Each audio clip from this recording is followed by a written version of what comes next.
வணக்கம் நண்பர்களே, welcome to நெல்லை தரணி. இன்னைக்கு நம்ம என்ன பார்க்க போறோம்னா மருத்துவம் குணம் மிகுந்த பூண்டு குழம்பு. வாங்க பார்க்கலாம். பூண்டு குழம்பு செய்ய என்னென்ன பொருள் தேவைன்னு பார்த்துடலாங்க. பூண்டு 100 கிராம் அளவுக்கு தோல் நீக்கி எடுத்து வச்சுருக்குறோம். நல்லா க்ளீன் பண்ணி எடுத்துக்கோங்க. வெந்தயம் நம்மளுக்கு ஒரு அரை ஸ்பூன் போதுமான அளவு. கடுகு ஒரு அரை ஸ்பூன் தேவை.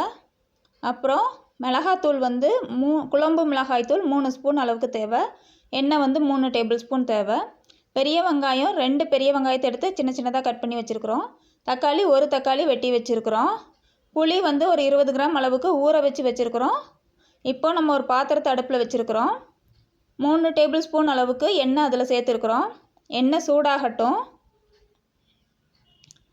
எண்ணெய் சூடானதும் நம்ம கடுகு அரை ஸ்பூன் அளவுக்கு அதில் சேர்த்துக்க போகிறோம்.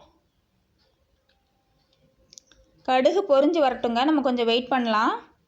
இப்போது அரை ஸ்பூன் வெந்தயம் அதில் சேர்த்துருக்குறோம். 100 கிராம் தோல் நீக்கிய பூண்டை அதில் சேர்த்துருக்குறோம். எல்லாத்தையும் சேர்த்து நல்லா வதக்கி விட்டுறலாம்.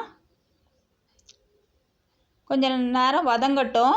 பூண்டு நல்லா வதங்கினாதான் நமக்கு குழம்பு டேஸ்ட் நல்லா கிடைக்கும். கொஞ்சம் ப்ரௌனாகவே கோல்டன் ப்ரௌனாகவே வரட்டுங்க. இப்போது நம்ம 2 பெரிய வெங்காயத்தை சின்ன சின்னதாக கட் பண்ணி வச்சுருக்கிறத அதில் சேர்த்துக்கிறோம். எல்லாத்தையும் நல்லா கலந்து விட்டுறலாம். பூண்டும் வெங்காயமும் சேர்ந்து நல்லா வதங்கி வரட்டுங்க. இந்த குழம்பை பொறுத்த வரைக்கும் எவ்வளோ வதங்குதோ அந்த அளவுக்கு நமக்கு டேஸ்ட் கிடைக்கும். அதனால் கொஞ்சம் சிம்மில் வச்சே நல்லா வதக்கிக்கோங்க. இப்போது நம்ம வெட்டி வச்சுருக்கிற ஒரு தக்காளியை அதில் சேர்த்துக்கலாம். தக்காளி கொஞ்சம் நல்லா பழுத்த பழமாக இருக்கட்டும். எல்லாத்தையும் கலந்து விட்டுறலாம். நீங்கள் தக்காளியை பேஸ்ட்டை அரைச்சி சேர்த்துக்கிட்டிங்கன்னாலும் நல்லாயிருக்கும். இப்போ எல்லாமே நல்லா வதங்குது. உப்பு நம்ம தேவைக்கு 1 டேபிள் ஸ்பூன் அளவுக்கு நான் சேர்த்துருக்குறேன். நீங்களும் உங்களுக்கு டேஸ்ட்டுக்கு ஏற்ற மாதிரி சேர்த்துக்கோங்க. இப்போ பாருங்கள், எல்லாமே நல்லா வதங்கி வந்துருச்சு. இப்போ நம்ம அடுத்தது மசாலா பவுடர் சேர்க்க போகிறோம். குழம்பு மிளகாய்த்தூள் 3 ஸ்பூன் அளவுக்கு நம்ம சேர்த்துக்கணும். இது நாங்கள் எங்கள் வீட்டிலையே அரைச்சி யூஸ் பண்ணுறது.